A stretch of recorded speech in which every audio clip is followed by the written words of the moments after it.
17 जून दुनिया के इतिहास में अमर हो गया जब शासक में फंसी दुनिया को ऑक्सीजन तब मिला जब ईरान अमेरिका में समझौता हो गया, क्योंकि इस लड़ाई से दुनिया में महंगाई ने ऐसा विकराल रूप धारण किया था जिसने मिडिल क्लास की कमर तोड़ दी थी। लेकिन देर आए दुरुस्त आए और आखिरकार दुनिया के लोगों ने राहत की सांस ली। लेकिन इस समझौते ने कई सवाल खड़े कर दिए। आज हम आपको इस स्टोरी में बताएंगे कि आखिर इससे किसे नुकसान हुआ और किसे फायदा हुआ। जी हाँ, महीनों तक मिसाइलें चली, धमकियां दी गई, तेल के जहाज रुके, पूरी दुनिया तीसरे विश्व युद्ध की आशंका से कांपती रही। लेकिन अब एक ऐसी खबर आई है जिसने मध्य पूर्व की राजनीति को पूरी तरह बदल दिया है। अमेरिका और ईरान के बीच आखिरकार शांति समझौते पर हस्ताक्षर हो चुके हैं। ट्रंप और पेजेश्कियां ने औपचारिक रूप से एएमयू पर साइन कर दिया है। इस समझौते का मकसद युद्ध खत्म करना, हॉर्मुज जलडमरू मध्य को फिर से खोलना और परमाणु विवाद को बातचीत से सुलझाने की दिशा में आगे बढ़ना। लेकिन जिस समझौते को दुनिया शांति की शुरुआत मान रही है, वही समझौता इजराइल में बेचैनी और राजनीतिक भूचाल की वजह बनता दिख रहा है। आखिर ऐसा क्या हुआ कि इजराइल परेशान है? विदेशी मामलों के जानकारों की माने तो इजराइल की सुरक्षा नीति का सबसे बड़ा आधार एक ही था, ईरान को सबसे बड़ा खतरा बताना। इजरायली पीएम नेतन्याहू लगातार ये कहते रहे कि ईरान का परमाणु कार्यक्रम पूरे क्षेत्र के लिए खतरा है और तेहरान को किसी भी कीमत पर रोका जाना चाहिए।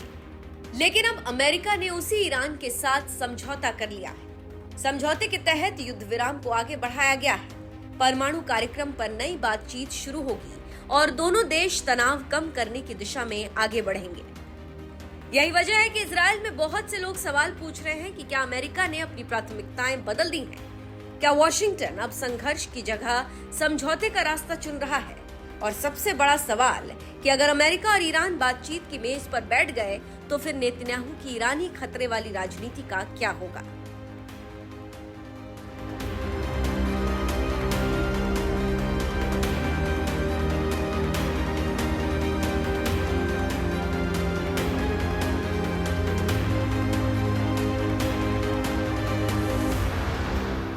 जानकारों का कहना है कि समझौते के बाद पीएम नेतन्याहू की पहले भी इजराइल की जनता में काफी खराब इमेज थी, लेकिन अब समझौते के बाद एक सर्वे ने सबकी नींद उड़ा दी है।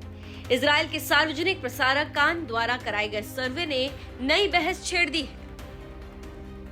सर्वे में केवल 18% लोगों ने अमेरिका ईरान समझौते का समर्थन किया, जबकि 55% लोगों ने इसका विरोध किया। मतलब आधे से अधिक इजरायली नागरिक इस डील को पसंद नहीं कर रहे।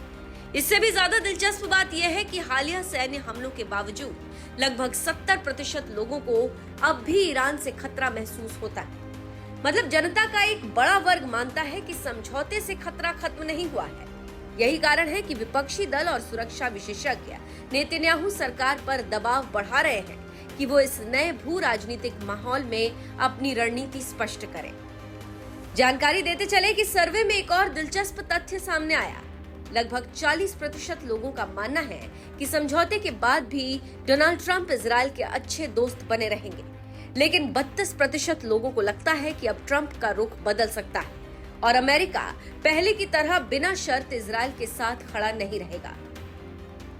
यानी इजराइल की जनता खुद दो हिस्सों में बटी हुई नजर आ रही। एक वर्ग अभी भी ट्रंप पर भरोसा कर रहा है, दूसरा वर्ग आशंकित है कि अमेरिका अब अपने आर्थिक और सामरिक हितों को प्राथमिकता देगा। असल में इस पूरे संकट का सबसे बड़ा असर वैश्विक अर्थव्यवस्था पर पड़ रहा था। हॉर्मुज जलडमरू मध्य दुनिया के सबसे महत्वपूर्ण तेल मार्गों में से एक है। युद्ध के कारण जहाजों की आवाजाही प्रभावित हुई, तेल की कीमतें बढ़ी और वैश्विक बाजारों में अस्थिरता बढ़ गई। समझौते के बाद अमेरिका और ईरान दोनों ने इस मार्ग को फिर से खोलने की दिशा में कदम बढ़ाने पर सहमति जताई। विश्लेषकों का मानना है कि ट्रंप प्रशासन का मुख्य लक्ष्य क्षेत्रीय स्थिरता बहाल करना और वैश्विक आर्थिक दबाव को कम करना था।